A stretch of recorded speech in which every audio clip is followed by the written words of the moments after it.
하나님께서는 사람을 통하여 세상에 기별을 전하시지만 어떤 때는 피조된 미물들을 통해서 말씀하시기도 하십니다. 120년 동안 복음을 외친 노아. 하지만 사람들은 그의 기별에 귀를 기울이지 않았죠. 그러자 하나님께서는 정한 짐승과 부정한 짐승이 그 수에 맞게 방주에 올라가는 모습을 통해서 심판과 구원의 기별을 세상에 외치셨습니다. 또 재물에 대한 욕심으로 자신의 신앙을 버리고 떠나는 발람을 위해 하나님께서는 이 나귀의 입을 열게 하셔서 직접 기별을 전하시기도 하셨죠. 이처럼 하나님께서는 사람의 입 대신 이 미물을 통해서 기별을 전하시는데, 오늘은 사무엘상 6장에 나오는 이 두 마리 암소를 통해 우리에게 주시는 교훈을 생각해 보고자 합니다. 과연 이 암소는 어떤 모습을 우리에게 보여주었으며 그것을 통해서 우리가 배워야 할 영적 교훈은 무엇인지 우리 함께 생각해 보도록 하겠습니다. 사무엘상 4장에서 이스라엘은 법궤를 블레셋에게 빼앗겼죠. 이것은 이스라엘에게 있어서는 하나님의 영광이 떠나간 것이요, 블레셋에게는 오히려 이스라엘의 신이 블레셋의 신에게 패배한 것이었습니다. 하지만 사무엘상 5장에서 하나님께서는 다곤 신상을 넘어뜨리시고 또 법궤가 가는 곳마다 독한 종기가 백성들에게 일어나게 하심으로 블레셋 사람들은 법궤를 다시 이스라엘에게 돌려보내기로 결정합니다. 이 모든 재앙이 이 법궤로 인하여 온 것이라고 그들은 생각했던 것이죠. 그런데 문제는 이 법궤를 어떻게 돌려보낼까 하는 것이었습니다. 지금 상황에서는 법궤를 빼앗아 오는 것보다 빼앗은 법궤를 돌려보내는 일이 더 힘들고 부담되는 일이었죠. 가져올 때는 우리의 신이 이스라엘을 이겼다라는 기쁨에서 신이 났었는데, 법궤가 7개월 동안 블레셋에 있으면서 그들이 믿는 신들을 하나씩 쳐가는 모습을 통해 큰 두려움을 갖게 된 것입니다.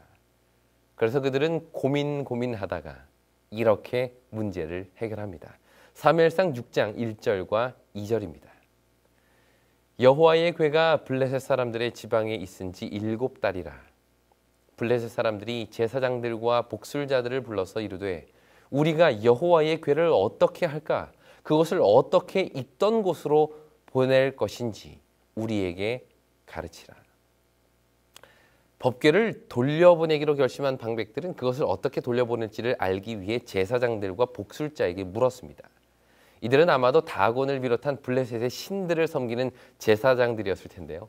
그들도 나름 신들을 대하는 사람들이었기 때문에 어떤 방법으로 신의 마음을 건드리지 않고 이걸 잘 돌려보낼 수 있을지를 그들에게 물은 겁니다.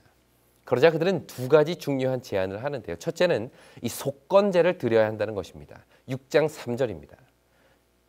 그들이 이르되, 이스라엘 신의 궤를 보내려거든 거저 보내지 말고 그에게 속건제를 드려야 할지니라. 그리하면 병도 낫고 그의 손을 너희에게서 옮기지 아니하는 이유도 알리라 하니. 제사장들의 첫 번째 제안은 법궤를 그냥 돌려보내서는 안 된다는 것입니다. 반드시 속건제와 함께 돌려보내야 이스라엘의 신이 노하지 않는다는 것이죠. 그렇다면 이 속건제라는 것이 뭘까요? 왜 블레셋의 제사장들은 법궤와 함께 이 속건제를 같이 돌려드리도록 한 걸까요? 속건제라는 것은 일종의 보상의 개념을 갖고 있는 제사입니다. 누군가가 무엇을 잘못했거나 혹은 사람이나 하나님께 손해를 끼쳤을 때에는 그 죄의 용서를 구하는 제사를 드리는데, 이때 손해를 끼친 물건과 더불어 그 물건 값의 5분의 1을 더해서 드리도록 되어 있습니다. 다시 말해, 내가 누군가에게 10만 원의 손해를 보게 했으면 10만 원의 5분의 1인 2만 원을 더해서 총 12만 원을 돌려줘야 하는 것이죠. 레위기 5장 15절과 16절에 이러한 개념이 나오는데, 이런 개념은 이스라엘뿐만 아니라 그 당시 고대 근동 지역에 일반적으로 퍼져 있었던 것 같습니다. 그래서 블레셋 사람들도 법궤를 돌려줄 때 그 법궤뿐만 아니라 한 5분의 1에 해당하는 뭔가가 추가되어야만 한다고 그들은 생각을 했고요. 그들이 선택한 것이 바로 속건제물로 금독종과 금쥐를 드리는 것이었습니다. 사무엘상 6장 4절입니다. 그들이 이르되, 무엇으로 그에게 드릴 속건제를 삼을까 하니 이르되, 블레셋 사람의 방백의 수요대로 금독종 5과 금쥐 5마리라 하리니 너희와 너희 통치자에게 내린 재앙이 같음이니라. 그들이 속건제물로 제안한 것은 금독종 5과 금쥐 5마리였습니다. 그들은 왜 하필 이런 것을 속건 제물로 제안한 걸까요? 먼저 5이라는 수는 무엇을 의미할까요? 블레셋의 5대 성읍을 의미합니다. 블레셋에게는 5개의 성읍이 있었고 그 5개의 성읍이 연합한 국가가 바로 이 블레셋인데요. 각 성읍마다 그곳을 다스리는 왕들이 다 따로 있었습니다.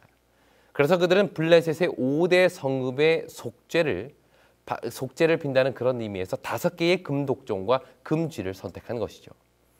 그렇다면 왜 허구많은 모양 중에 독종과 쥐 모양을 만들었을까요? 그것은 아마도 법궤로 인해서 그들에게 임한 이 재앙을 형상화한 것이라고 생각이 됩니다. 법궤가 가는 곳마다 독종 재앙이 끊이지를 않았는데요.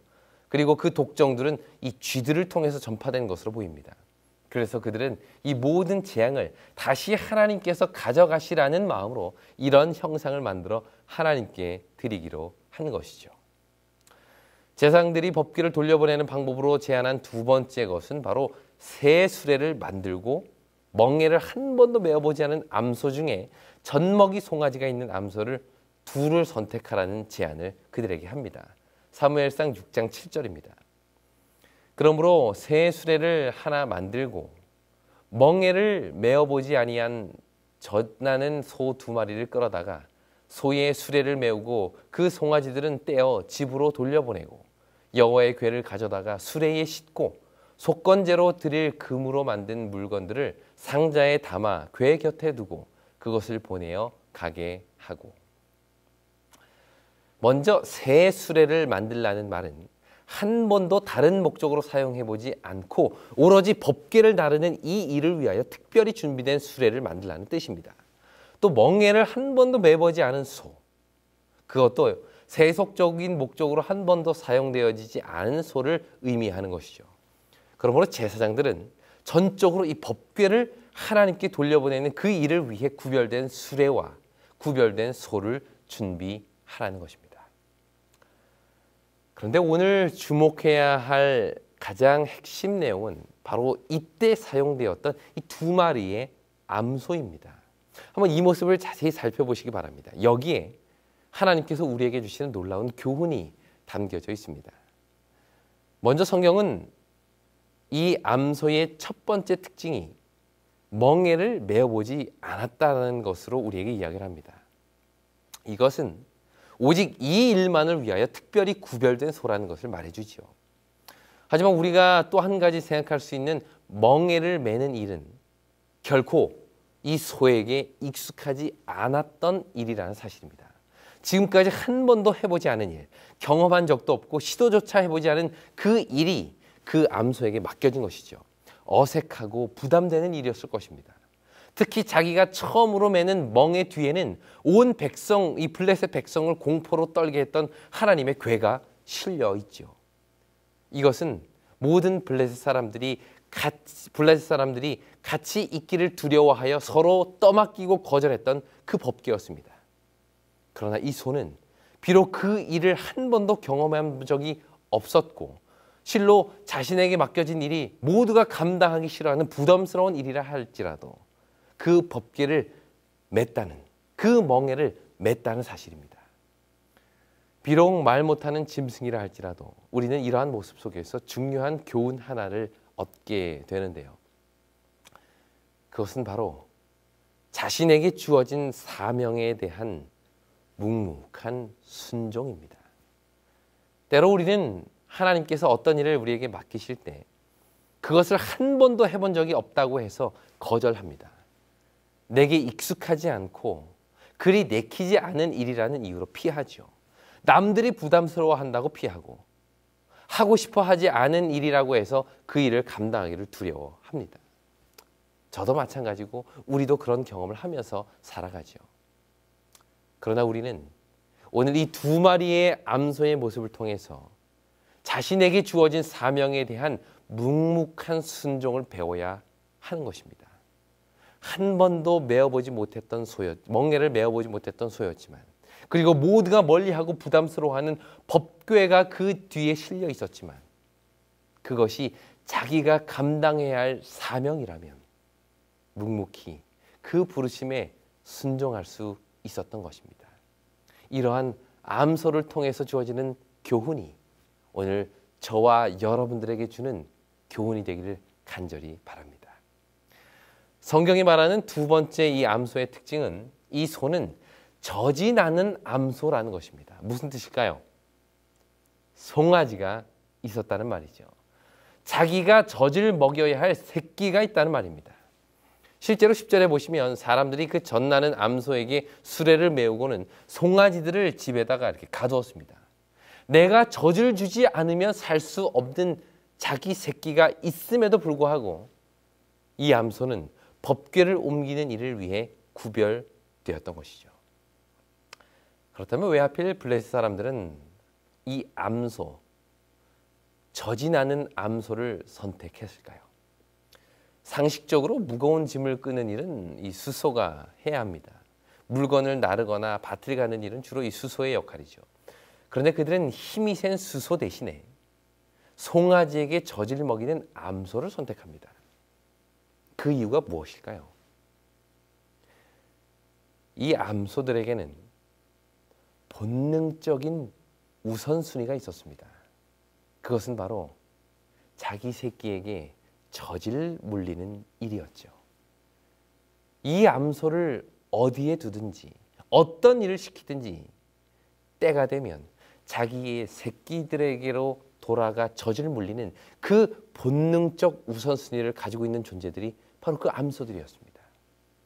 그런데 그런 암소에게 송아지를 떼어놓고 이 법궤 나르는 일을 맡겼다는 것은 사명이 그들의 본능적 우선순위를 넘어설 수 있는지를 보기 위함이었던 것입니다. 사무엘상 6장 9절입니다. 보고 있다가 만일 괴가 그 본 지역 길로 올라가서 벳세메스로 가면 이 큰 재앙은 그가 우리에게 내린 것이요 그렇지 아니하면 우리를 친 것이 그의 손이 아니요 우연히 당한 것인 줄을 알리라 하니라. 이날 젖을 먹이는 암소 앞에 놓인 선택은 단순히 벳세메스로 가냐 아니면 자기 새끼에게로 돌아가느냐의 문제가 아니었습니다. 그들의 선택은 곧 블레셋 사람들에게 여호와 하나님이야말로 최고의 신이요 유일한 신임을 보이는 선택이었죠. 본능적인 우선순위를 선택할 수밖에 없는 상황에서 사명을 선택하는 것은 그들에게 여호와 하나님을 높이는 일이었던 것입니다. 이 일이 말 못하는 암소라고 해서 쉬웠을까요? 자기 젖을 기다리는 새끼를 뒤로 한 채 세상을 향해 여호와 하나님 되심을 나타내는 일이 그 암소라고 쉬웠을까요? 성경은 그렇게 말하지 않습니다. 12절에 보시면 그 암소가 벳세메스로 갈 때에 계속해서 울었다라고 이야기를 합니다. 그것은 분명히 암소 송아지를 떼어 놓았기 때문에 생기는 현상이었을 것입니다. 말 못하는 짐승에게도 자신의 본능을 뒤로 한 채 반대 방향으로 걸음을 옮기는 그 일이야말로 매우 힘들고 어려운 일이었을 것입니다. 그러나 이 암소는 하나님의 강권하시는 손길을 따라 자신의 걸음을 본능이 아닌 사명을 향해 옮긴 것입니다. 여기서 우리는 우리 각자의 모습을 생각해 보아야 합니다. 우리에게도 역시 다양한 본능적인 우선순위가 있죠. 자녀든 가족이든 의식주의 문제든 아니면 안락한 내 삶의 문제든 이처럼 사람은 누구나 본능적으로 이러한 우선순위를 따라가게 되어 있습니다. 그런데 이러한 우선순위와 우리의 사명이 부딪힐 때가 있죠. 이때 우리는 고민하게 되는 것입니다. 어디를 따라야 할지, 어떤 길로 가야 할지 말이죠. 그러나 오늘 성경에 나오는 이 작은 미물은 우리에게 분명한 방향성을 제시합니다. 자신의 본능이 아닌 사명을 향해 어렵지만 걸음을 옮기는 그 모습이 만물의 영장으로 만들어진 우리에게 오히려 교훈이 되는 것이죠. 이것은 단순히 처자식을 버리고 사명만을 위해서 살라는 말이 아닙니다. 단지 먼저 그의 나라와 그의 의를 구하는 자들에게 하나님은 이 모든 것을 더하실 것을 믿으라는 말입니다. 그럴 때 비로소 우리는 우리의 머리털까지 다 세신 바 되신 하나님을 만나게 될 것입니다. 이것이 오늘 이 암소가 우리에게 주는 두 번째 교훈인 것입니다. 이 암소가 우리에게 주는 세 번째 교훈은 벳세메스 길로 가면서 좌로나 우로나 치우치지 않았다는 것입니다. 사무엘상 6장 12절입니다.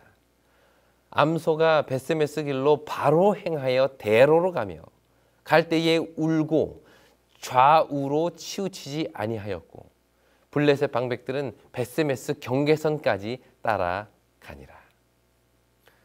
성경에는 좌로나 우로나 치우치지 말라라는 말이 여러 번 나오는데요.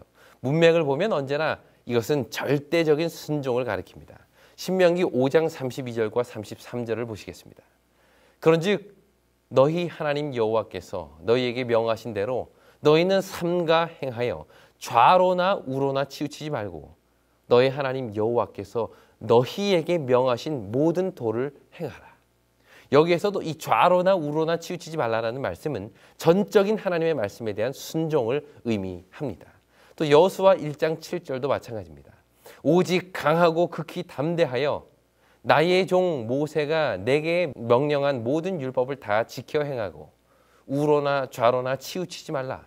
그리하면 어디로 가든지 형통하리니. 이처럼 자기 새끼를 떼어놓고 울면서 그 길에 들어선 암소는 뒤도 돌아보지 않고 후회함 없이 오직 앞만 보고 나아갔다는 것입니다. 하나님께 헌신하기로 다짐하고 이 길에 들어선 이상 좌로나 우로나 치우침 없이 말씀을 따라 절대적인 순종의 삶을 살기로 결심한 것이죠. 또한 14절에 보시면 벳세메스에 도착하자마자 멈췄다라고 이야기를 합니다.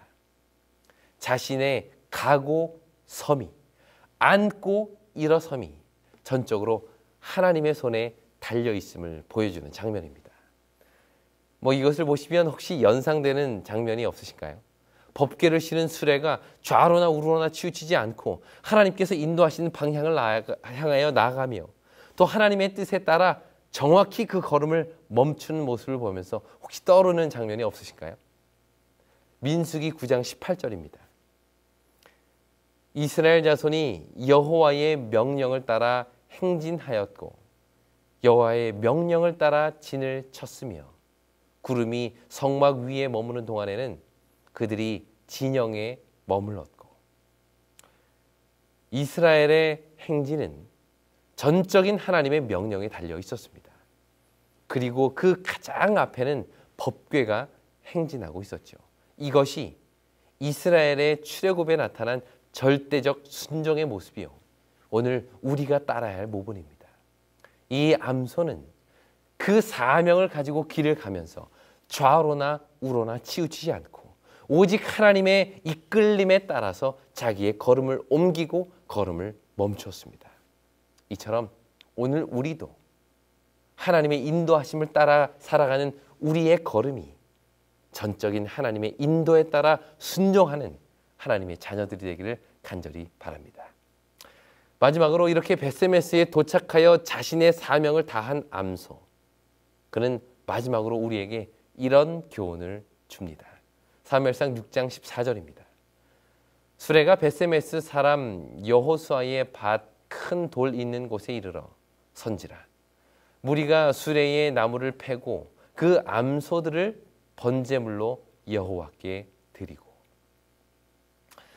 본능적인 우선순위를 뒤로 하고 좌로나 우로나 치우치지 않고 앞만 보고 달려온 이 암소는 자신의 사명을 다하자 결국 번제로 드려집니다. 이것이 암소의 최후였던 것이죠. 그런데 이 모든 일이 어떻게 진행되는지 유심히 살핀 자들이 있었는데요.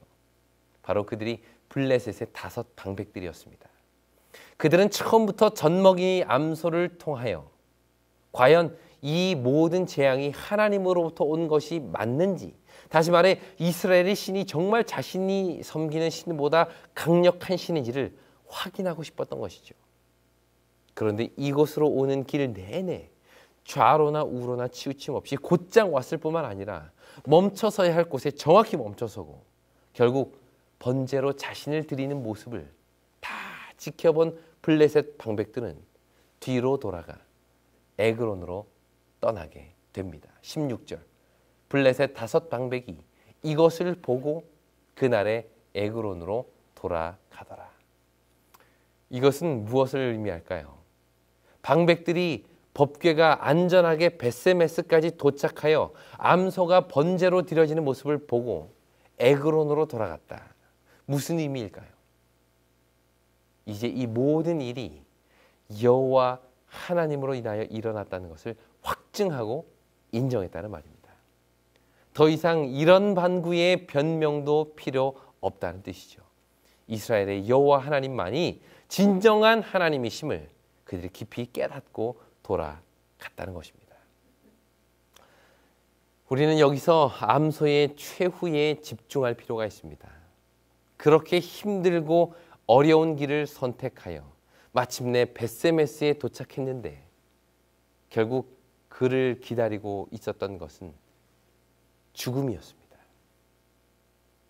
이 사명을 이렇게 헌신적으로 다했는데 결국에는 죽음을 요구한 것이죠.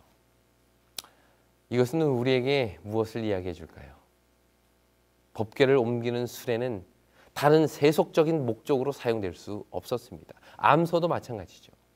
법궤를 옮기는 일을 다 한 암소는 그 이후에 다른 세속적인 목적을 위하여 사용될 수 없었던 것입니다. 그래서 벳세메스 사람들은 그 수레를 다 패서 번제를 위할 땔감으로 사용했던 것이죠. 암소의 죽음, 수레의 쪼개지고 부서짐, 이것은 전적인 헌신을 나타냅니다. 하나님께 바쳐진 것은 끝까지 하나님께 속한 것임을 우리에게 이야기해주고 있는 것이죠. 한 번 하나님께 구별된 자들은 영원히 하나님의 소유로 구별되어야 함을 이 암소는 우리에게 이야기해주고 있는 것입니다. 어쩌면 이것이 바울이 로마서 12장 1절에서 우리에게 요구하고 있는 산제사가 아닐까요? 로마서 12장 1절 그러므로 형제들아 내가 하나님의 모든 자비하심으로 너희를 권하노니 너희 몸을 하나님이 기뻐하시는 거룩한 산 제물로 드리라. 이는 너희가 드릴 영적 예배니라. 하나님께 구별된 자들의 최종 단계는 자신을 제물로 드리는 것입니다. 하나님의 일을 하기 위해 이 길에 들어섰고 자신의 삶을 통해 하나님을 증거하고자 하는 자들은 결국 자신을 거룩한 산 제물로 드리는 이 영적인 예배에 참여해야 하는 것이죠. 이것은 문자적으로 순교하라는 뜻이 아닙니다. 자신의 삶과 목적과 이유와 기쁨과 소망을 바로 그 일에 두라는 것이죠. 예수님께서는 자신을 따르고자 하는 자들에게 무엇을 요구하십니까? 바로 십자가입니다. 십자가를 요구하십니다. 이 말은 무슨 뜻일까요? 그분이 우리에게 요구하시는 제사는 나 자신을 하나님께 산 제물로 드리는 영적 예배를 원하셨던 것입니다. 본능적인 우선순위를 뒤로하고 한 번도 매보지 않은 그 수레를 끌며 그것을 지켜보는 블레셋 방백들에게 하나님의 살아계심을 보인 이 암소가 결국 하나님께 드리는 번제로 마무리된 것은 오늘 우리에게 시사하는 바가 매우 큽니다. 우리는 어떤 형태로든지 자신을 하나님이 기뻐하시는 거룩한 산 제물로 드려야 하는 것이죠. 오늘 말씀을 마무리하면서 마지막으로 이 암소의 모습 속에 발견된 예수 그리스도의 모습을 잠깐 말씀드리고자 합니다. 암소가 자기 새끼에게 젖을 물려야 하는 그 본능적 우선순위를 뒤로 하고 이 길을 선택한 것처럼 예수님께서도 하나님으로서의 본능적 우선순위를 포기하시고 인류를 구원하기 위해 이 길에 들어서셨습니다. 그렇다면 예수님께 있어서 본능적 우선순위란 무엇일까요? 바로 세 분 하나님과 온전히 하나 되는 것. 이것이 하나님에게 있어서, 예수 그리스도에게 있어서는 본능적 우선순위였습니다. 처음부터 하나이셨던 그분은 결코 하나님과 분리될 수 없었지요. 그런데 그분은 그 우선순위를 뒤로 하셨습니다. 피가 땀이 되도록 괴로워하셨고 십자가에서 아버지 어찌하여 나를 버리셨나이까 라는 절규를 할 만큼 그것은 고통스러운 울음이었던 것입니다. 그러나 예수 그리스도께서는 그 본능적인 우선순위를 뒤로 하고 자신의 사명을 위해 이 땅에 오셨던 것이죠.